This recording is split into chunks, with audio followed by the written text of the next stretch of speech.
একদিন ছোট্ট রুবি মাঠে খেলছিল। হঠাৎ আকাশ থেকে এক রংধনু রঙের পাখি তার সামনে এসে বসে। রুবি অবাক। পাখিটি বলল, আমি রংধনু পাখি। তুমি যদি সৎ ও দয়ালু হও, আমি তোমাকে একদিন স্বপ্নপুরীতে নিয়ে যাব গো। রুবি খুশি হয়ে রাজি হল।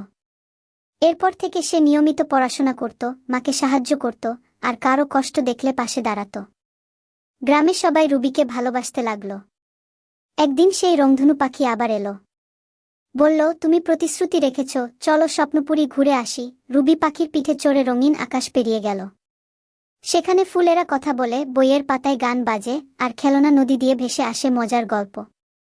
রুবি কিছুক্ষণ আনন্দ করে আবার বাড়ি ফিরে এলো। পাখিটি বলল, তুমি যেমন ভালো থেকেছ তেমনি থেকে স্বপ্ন সব সময় তোমার পাশে থাকবে গু। সেই থেকে রুবি জানে, মনের মতো স্বপ্ন ছুঁতে গেলে আগে নিজেকে ভালো বানাতে হয়। ভিডিওটা ভালো লাগলে লাইক দিয়ে অবশ্যই চ্যানেলটাকে সাবস্ক্রাইব করে নোটিফিকেশন অন করে দাও। ভিডিওটাকে শেয়ার করে তোমার বন্ধুদের দেখার সুযোগ করে দাও।